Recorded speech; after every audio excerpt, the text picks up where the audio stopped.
So we've figured out the next series of videos that we're going to be doing for Caravan of Garbage. We're very excited. I tell you what, and look, we didn't get here by chance. The title flows perfectly. I've even written it down. Badly made movies that did badly at the box office. That's right. BMMTDBATBO. Hashtag that thing that we said. There's 4 of them also, and they're all video game movies. What bad video game movies? I shan't be believing it. Some worse than others. But I tell you what, this is a good one to start with because I love synergy. I love search engine optimization. Okay. Now, with a new Mad Max movie coming out, people are going to be furiously consuming all things Mad Max. Okay, sure. And then I assume by chance they'll stumble across Max Payne somehow. They'll get through everything, and then they'll type in Max, what else? And they'll get to the 2008. More Max stuff. More stuff with Max in it. Minus HBO Max. Exactly. Okay. Oh, we're also doing this because Borderlands is coming out at some point, and that's probably... yeah. People are jazzed. Yeah. So why not just do some movies that are probably of equal quality? Is everybody excited for Borderlands Retirement Home? For some reason? I love Kate Blanchett, but what's she doing in this? I mean, she's the youngest person in that movie. Yes, it's crazy. So this movie came out in 2008, which is the period where you and I saw every movie. Oh, yeah. But I didn't see this. Oh, leave a like. I didn't see this. No, I didn't see it either. Because it looked bad? It looks bad. Well, I was a big fan of the series. I loved Max Payne 1 and 2. Did you get onto the third one? Yeah, I did eventually. Yeah. Many years later. It's a different studio. It's and it's kind Rockstar. of a departure, but it looks great and it's still played pretty good. Yeah. But I remember loving the game because it was essentially like a hard-boiled detective game. Yeah.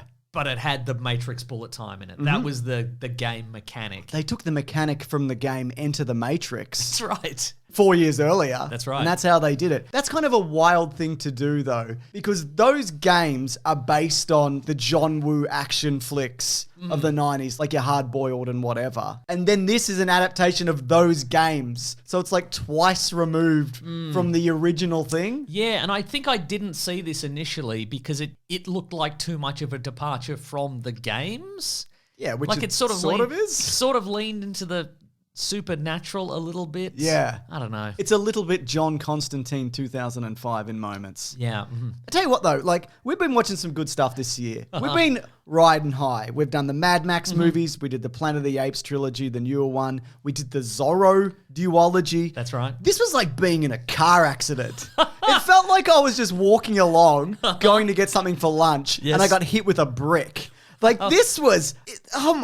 the shock of it, Mason, to watch something like this, something so boring and bland. I don't think I felt as strongly about this as you did, but it isn't good. Like it's, okay, what clearly they've done, they've wanted to go Sin City, which came out a few years beforehand, but they didn't want to commit to the incredible production requirements of that movie. Yeah. You know, all on green screen, elaborate makeup, iconic characters. Iconic looks. So they've just gone, what if we strip it down to the basics, just put a couple of people in trench coats and do some digital snow or whatever. Yeah, absolutely. Well, you've made a boring movie then, haven't you? I love the character of Max Payne in this because he's just a police desk clerk who always carries at least 3 guns at a time, including one that's a revolver that's also a shotgun. Oh, yeah. You see that one? In case, I don't know, maybe he needs to obliterate some files or some toilet stalls in quick succession. Absolutely. He's a real man of mystery. At one point, there's a scene where we cut to him and a coffee pot is boiling on the stove and then he just leaves. Why'd you make that? Why'd you make the coffee if you were straight up going to leave? Are you bad at time management? Is that why your family are dead? Well, he did say if I was 10 minutes earlier, my family wouldn't be dead. Maybe that's it. Maybe he made the coffee and then he came in too late and his family were killed. He's a man. He's burdened by a past where his family were killed, his wife and his child were killed under mysterious circumstances, and he's decided from that point forward to not display any emotions at all ever. It's working for him though, isn't it? Except for that one time when he takes drugs and he goes, and fire appears behind him. That was the drugs doing the heavy lifting. Yeah. Really. Yeah. God, so Mark Wahlberg, he wasn't and isn't a video game guy. I watched a bunch of interviews for this. Hilarious, by the way. Loved all of them. He said that this movie does the game justice and then takes it to another level because he's got like an addictive... Is the level below? It's a level below, isn't it? He said... He didn't say a higher level, did he? No, he certainly didn't. He's sneaky, this guy. Stay prayed up. Yeah. So, because he didn't want to get addicted to video games, he watched his friend play through the Max Payne video games. His turtle, probably. He's probably his turtle. Probably whoever his turtle is in real life. It might be the guy who plays Turtle. Might be the guy who plays Turtle. Jerry Ferrara? Yep. Yeah. And Mark Wahlberg also called this the hardest PG-13 ever released. Is Temple of Doom PG-13? Because that's probably harder than this. Yeah, is it? Maybe. Or maybe that's the thing that kicked off PG-13. I think it is, yeah. We talked about it. Yeah. The thing about him, and you mentioned this, he's so stoic throughout the whole thing. He's more unhinged and driven in the other guys than he is this movie. He's just playing it real flat, real low key. There's a moment where he storms into Chris O'Donnell's office and Chris O'Donnell goes to call security and he picks up the phone to like throw it, but it's really just kind of like, yeah. Like I guess I'll go through this. I reckon maybe he thought they were going to fix it in post. They were going to add some like Sin City style, like big splash kind of thing or to bullet it. time. Maybe they thought he was going to add some bullet time to it. I don't. Oh, speaking of Chris O'Donnell, you know what? This movie I think is attempting to give us the feel of like, you know, an old-timey, hard-boiled detective story, and there's a conspiracy boiling up in the mean streets kind of thing. But this entire movie felt to me like a boring mystery. It felt to me... Oh, is it going to be the corporate guys or the criminal guys? Yeah. Or is it going to be the corporate guys and the criminal guys working together? It felt to me like an episode of a Scooby-Doo cartoon. You know where you're watching an old Scooby-Doo cartoon and you know which bookshelf is going to turn around to reveal the scary ghost because it's drawn differently than all the other bookshelves in the scene. It's exactly like that because it's like, ooh, is the assistant to the CEO of the big pharmaceutical company somehow involved in distributing this deadly drug to the streets? Yeah, because it's Chris O'Donnell. Otherwise, it'd be a random guy. Obviously, he's going to come back later and he's going to be behind it. Oh, is Max Payne's like kindly avuncular retired police guy? Is he somehow going to be mixed up in this? Yeah, because it's Beau Bridges. Yeah. Oh, speaking of, there's so many stars in this. That's something I appreciate. There is a lot of stars Chris in this. O'Donnell is in this. Yep. Beau Bridges is in this. Yep. Chris Ludacris Bridges is in this. Do you think they're brothers? Yes, I do. Probably one of them got the other one the job, I reckon.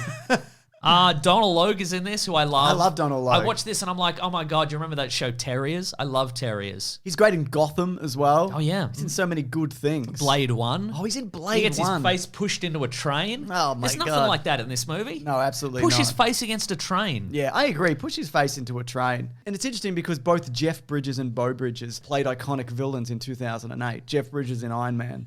Beau Bridges in whatever character he is in this. That's right. Oh, God, I just fondly remember both of them. But yeah, it does feel like you're kind of going through the motions of this bog standard murder mystery. And then it gets to the point where about an hour in, they decide to do some of the action stuff. And it's not dreadful. Yeah, I think some of it. It's all right. There's some nice looking shots in this that, albeit a bit cliched. There's a nice shot where we see somebody wielding a gun in the snow, and it's kind of the snow's popping down, and you know, that looks pretty cool. And there's a moment where that dude gets pulled out the window. Yep, there's a moment where Max Payne mows down a bunch of cops. Oh, yeah. And at the end of the movie, I'm like, I tell you what, he killed a lot of cops, didn't he? And I couldn't tell you if all of them were supposed to be corrupt. No. But at the I end, don't think they knew. In the post-credits, Max isn't in prison. No. So I guess they all were. And he's alive. Yeah. Even though he got multiple bullets in him, which I guess is like the video game. Yeah. Also, his outfit is wrong. Yeah. Leather jacket and a black turtleneck? That's not Max What Payne. are we doing here? At one point, he is wearing a tie at a funeral. But that's also not Mad Max Payne, whatever his name is. I didn't care for it. And you know what? I'll tell you this. The CEO of 3D Realms, Scott Miller, he felt the same way. I want to get to specifically what they thought of that towards the end. But in getting this going, this movie apparently met a lot of resistance from Rockstar Games because they'd bought the IP at this point. Oh, and they were like, this is going to Yeah. This is going to take this to another level.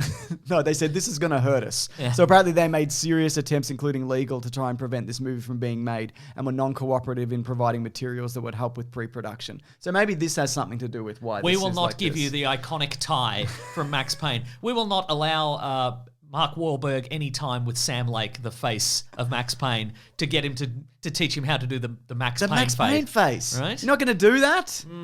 It's like, Yeah, he still can do it. yeah, He's doing it. he's doing. I love Sam Lake. Yeah. I think he's the best. You know why I knew this was PG-13 also? Is because the new drug in this, there's always a new drugs. Yeah. You need... I want a new drug. Yeah. That's Huey Lewis in the news. Should have put him in this. He could have done a soundtrack. He could have totally done a soundtrack. It's a drug you drink. Whereas if you snorted it or injected it or something like that, that bumps it up immediately. Oh, yeah, that's true. Into something else. Speaking of, so the plot of this movie largely revolves around, we eventually learn that Max Payne's wife and child were killed because his wife worked at the pharmaceutical company that developed a drug, and Beau Bridges, who also works at the company, he has decided that he's going to distribute that drug on the streets and somehow make money out of it. But he's head of security or something. He's not big business all But the time. also, it's explained in the movie that the drug was developed for the military, and 1% of the people who take it feel a strong sense of invincibility and become better soldiers, and 99% of people have a really, really bad time. So I'm not quite sure how this would go in like the party scene. Like imagine if you go to a really dirty nightclub and there's a guy there and he's like, all right, I could sell you some weed and you'll feel real mellow, or I could sell you some cocaine and you'll feel like the coolest guy in the room, or I could sell you Valkyrie, which you drink, so that's convenient, but also it makes most people feel like they're being pursued through the streets by invincible winged demons that'll make you leap off a building. And I think you might be like, I'll have a glass of water, actually. I'm going to drive later.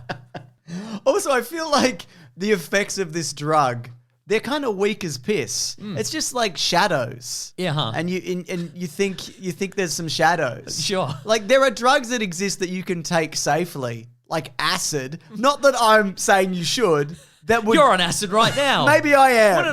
We're not even recording this. I'm not even here. I never existed.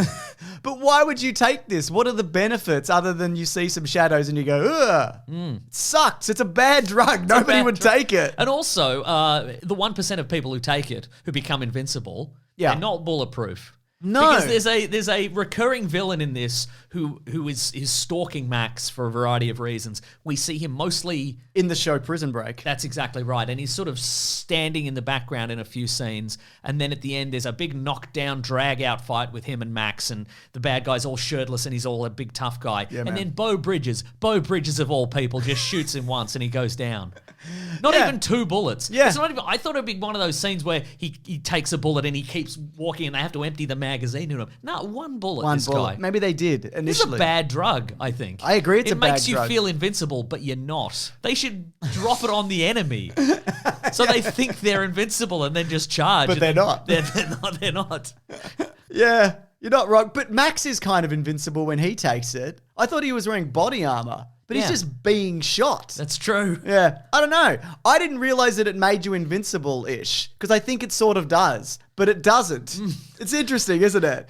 It mostly makes you leap off a building. Yeah. Or it actually attracts real demons? Well, it's vague. Okay. There is a supernatural element to this. And I tell you what, when Mark Wahlberg takes the drug, just before that, there's a moment where he slow motion shoots a shotgun over his head and it's really funny. And the guy shooting at him misses him by quite a long way. Yeah, like 10 feet repeatedly.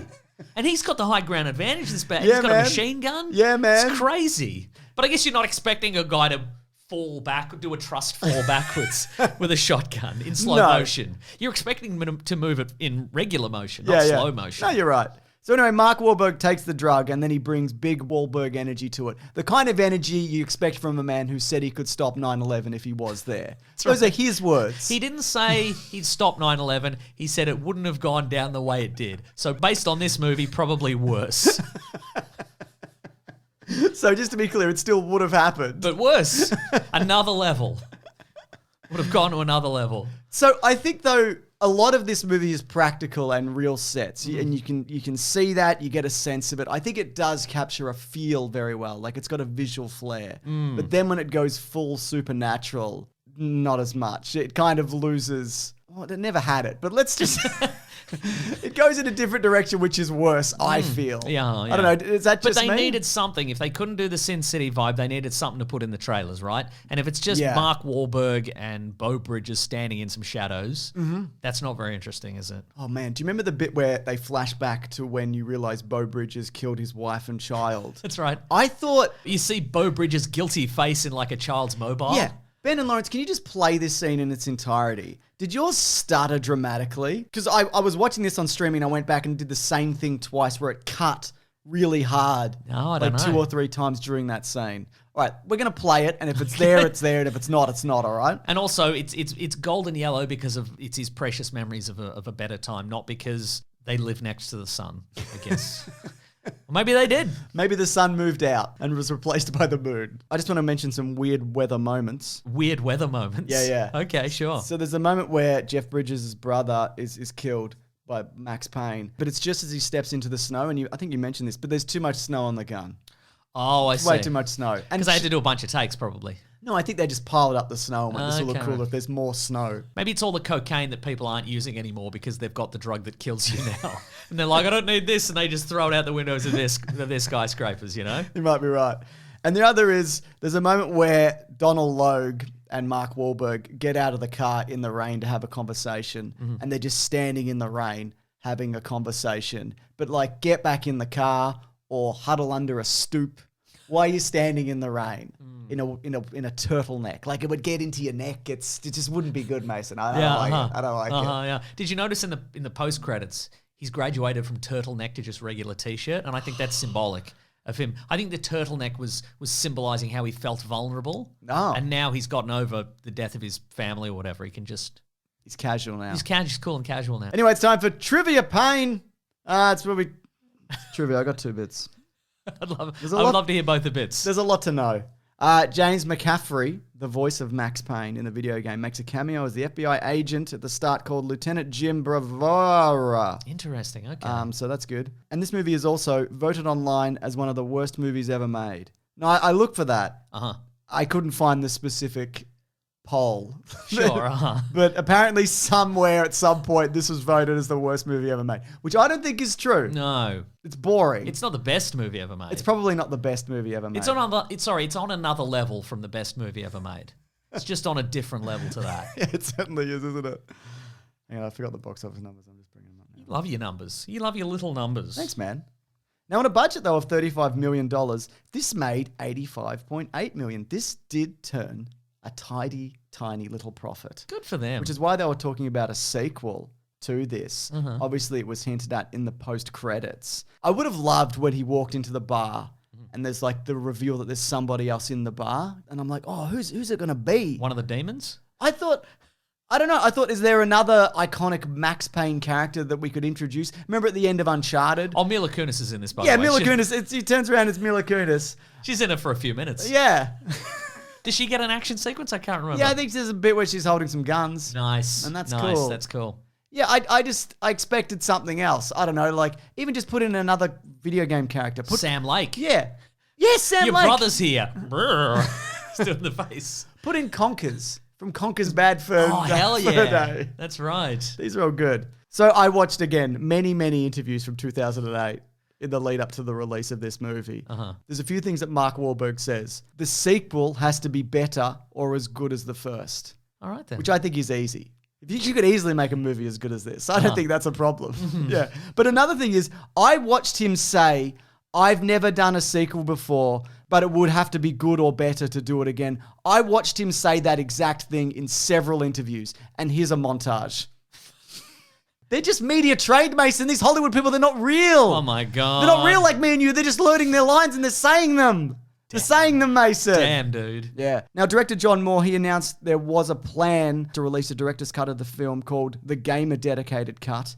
But these plans never materialized. But there is an unrated version, which you may have watched. Chris O'Donnell gets squibbed more. That's one of the big differences, I see. Okay, which you don't see. But I thought this is a good thing to end on. 3D Realms spoke to Edge magazine /website. Oh, I loved Edge magazine back in the day. /website. Loved it. Yeah. It was no Electronic Gaming Monthly, I'll tell you that much. It was all right. There was no Game Pro. No, it wasn't. No, it was different. It's no NMS. Nintendo Magazine System. There was no Nintendo Magazine System. No. It was no Mean Machines. Okay, I'll stop. They spoke to 3D Realms CEO about this movie, about what he thought. And this is what he said. There are several fundamental story flaws in that film that have me shaking my head in bewilderment. One of the bad guys, Jack Lupino, lamely killed by one of the film's non-action characters. Did you write this, Mason? The entire time we're told that the drug makes 1 in 100 people superhuman, yet Lupino doesn't demonstrate this in the least. It should have taken a hail of storm of bullets to bring him down, plus it should have been Max that kills him. That's right. A big problem with the film is that we do not know what is driving Max until we see the flashback scene showing him coming home and finding his family murdered. In the game, he put the scene at the front of the story for a reason. Saving this scene until mid-film is a narrative blunder because the audience needs to empathize with Max in order to like him and understand what drives him. I liked him anyway. Yeah? Just kidding. I think he sucks. Maybe I'm biased, though, Maybe you are. because I find Mark Wahlberg loathsome. I find him loathsome, James. You have mentioned that multiple He's a loathsome asshole, James, is what he is. In my opinion. Mason, Yeah. this is a man who could have stopped 9/11. No, he couldn't. We might need him That's true. if there's a big crisis. Yeah. I'm just saying, we Yeah. might have to turn to him at one point. Oh, that's true. And I think he might remember that you called him a loathsome asshole, right? Okay, all right. Anyways, do you know these videos are early sometimes? I do know And that, by yes. sometimes I mean always at Always. bigsandwich.co. This is like our Patreon service. It's if people want to help support this show, keep it ad-free. I mean, like, not YouTube ads, they're running. Yeah. You know what I mean? Oh, hell yeah, Sponsored, yeah. etc. But there's so much bonus stuff there. There's early videos, as mentioned. There's video game Let's Plays. There's bonus podcasts. That's right. There's movie commentaries. And here's a hint towards next week's video. What is it? Prince of Persia, I want to say. Oh, so swarthy. So swarthy. He's so swarthy in that movie. An Iranian or whatever. Yeah, probably. Or whatever he's supposed to be in that. So yeah, check that out if you want. Also, we have a podcast called The Weekly Planet where we talk movies and comics and TV shows. We do that every Monday. We talk the news of the week. We do a movie review. We do other things, don't we? That's right. It's on its own YouTube channel. It's on its own YouTube. It's on its own YouTube channel. It's on Spotify. It's on Apple. It's on others, probably. That's right. Put it in your podcatcher. Do it. Put it in there. Put it in. All right. Thanks, everyone. Grab that gem, you guys. We'll see you next week. I'm just hung up. Does he kill more cops than he does bad guys in this movie? I'm pretty sure he does. Yes, Mason. It's wild. It's saying something. It's social commentary. That is so true, isn't it?